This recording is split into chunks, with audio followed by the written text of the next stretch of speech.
In our last video, we saw how applications running on AWS connect to databases. But have you ever wondered, where does the application itself run? You hear terms like EC2, containers, Docker, Kubernetes, and EKS, and honestly, it can get confusing. Why are there so many technologies? Why wasn't EC2 enough? Let's understand this together, using our city analogy.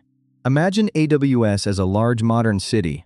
Applications are businesses inside this city. The question is, where do these businesses actually operate?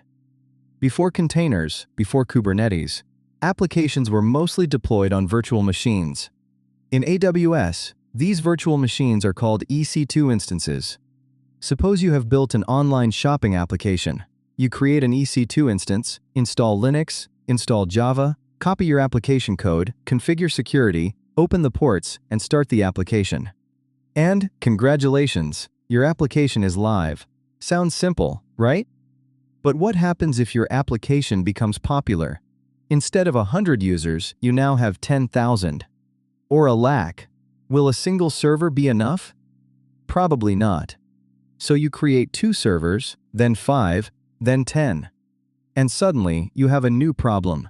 Who is going to manage all these servers? Who installs patches, upgrades Java, monitors CPU, and restarts failed applications? EC2 gives you complete control. But complete control also means complete responsibility. Think of EC2 as owning a house. You decide everything, but managing 100 houses becomes painful.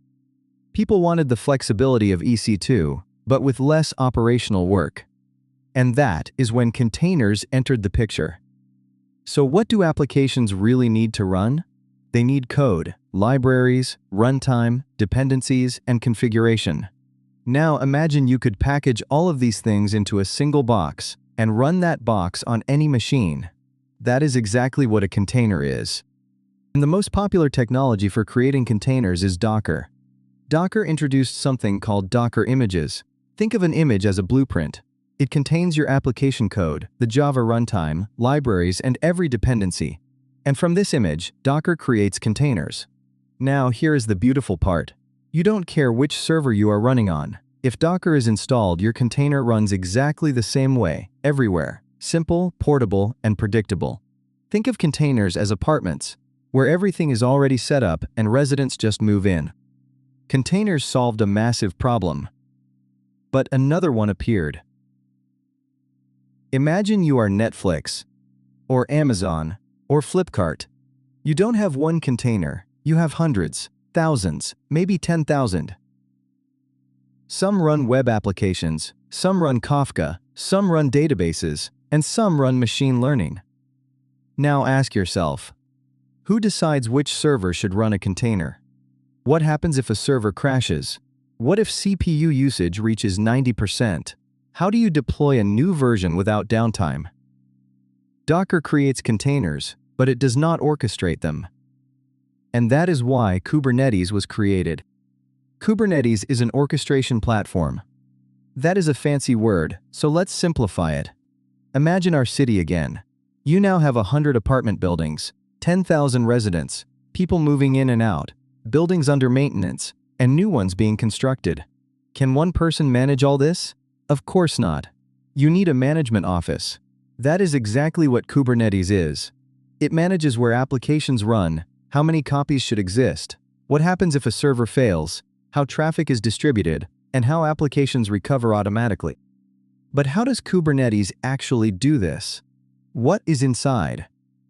At a high level, a Kubernetes cluster has 2 parts, the control plane and the worker nodes.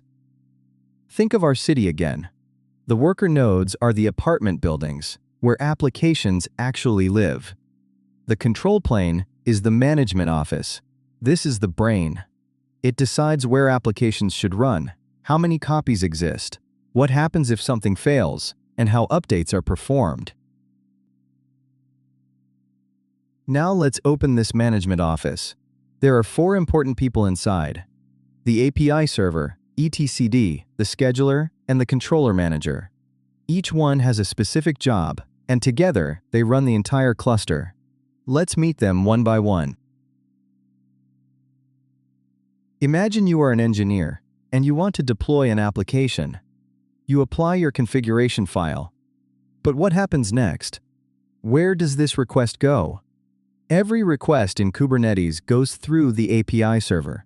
Think of it as the front desk of the management office. The API server checks: is your file valid? Do you have permission? Are all required fields present? If everything looks good, it accepts the request. But it does not create pods itself. Instead, it stores the request. And that is where etcd comes in. Suppose the cluster restarts or a server crashes. How does Kubernetes remember that you wanted 3 pods running a specific version? This information is stored inside etcd. ECD is a distributed key-value database. Think of it as Kubernetes memory. It stores the cluster state, node information, pod definitions, configurations, secrets, and deployments. Everything Kubernetes knows is stored inside ECD. If ECD disappears, Kubernetes loses its memory. That is why it is one of the most critical components in a cluster. But we still haven't created a pod. So who decides where it should run? Meet the scheduler. Imagine we have 3 worker nodes with different CPU and memory usage. You submit a pod, and Kubernetes asks, where should I run it? The scheduler looks at available CPU, available memory, resource requests, placement rules, and affinity, and then chooses the most suitable node. Think of the scheduler as an apartment allocation officer. A new resident arrives, and the officer decides which building has the right space. Then the resident moves in. Simple, efficient, and automatic. But what happens after a pod starts running and suddenly crashes? Who notices? Who creates a new one? That is the controller manager's job. Imagine you want 3 pods, always. But one crashes, so now there are only 2. Kubernetes notices the difference between the desired state and the current state, and immediately says, something is wrong, let's fix it. The controller manager constantly compares desired versus current. If something is missing, it creates it. Think of it as a city inspector. The blueprint says 3 apartments. He sees only 2, so he immediately builds the 3rd. That is how Kubernetes heals itself, a feature called self-healing, and one of the reasons it became so popular. Now, you have heard me say pod again and again. So, what exactly is a pod? Many people think Kubernetes creates containers. Not exactly. Kubernetes creates pods, and pods contain containers. A pod is the smallest deployable unit in Kubernetes. Most pods contain a single container, but a pod can hold 2, 3, or more. And containers inside a pod share the same network, storage, IP address, and lifecycle.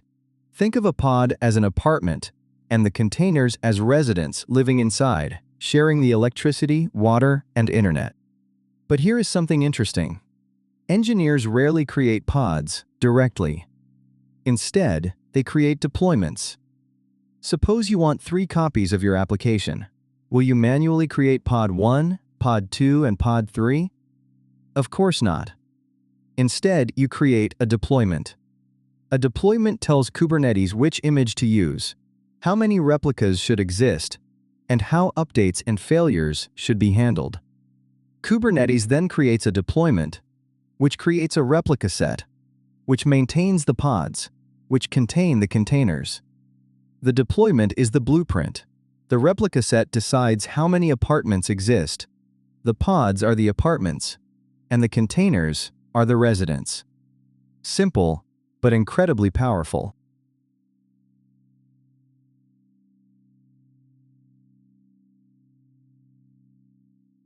Now imagine your application is live, thousands of users are connected, and your manager says, "We need version 2." Do you shut down all the pods, deploy, and pray nothing breaks? Thankfully, no.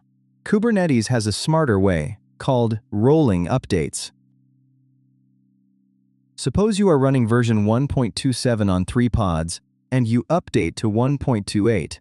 Kubernetes does not replace everything at once. It replaces pod 1, checks that it is healthy, then pod 2, then pod 3. Users keep using the application, traffic keeps flowing, and there is no downtime. This is how large companies deploy multiple times a day, without ever going offline. But who manages all these components? The API server, etcd, the scheduler, the controller manager. Running these yourself is difficult. And that is why AWS created EKS, the Elastic Kubernetes Service.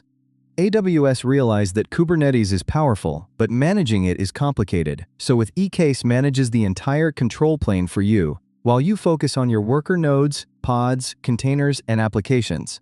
AWS builds the management office, and you decide how your city grows. So today, we answered an important question. How do modern applications run? We started with EC2 and virtual machines. Then came containers and Docker. But managing thousands of containers became difficult, which led to Kubernetes. And finally, AWS, EKS. From owning houses to renting apartments to a fully managed city. And here is the interesting part. Many modern systems don't just run web applications. Kafka, change data capture, Spark, Airflow, machine learning, and even AI workloads increasingly run on Kubernetes. And in the next video, we will explore exactly that.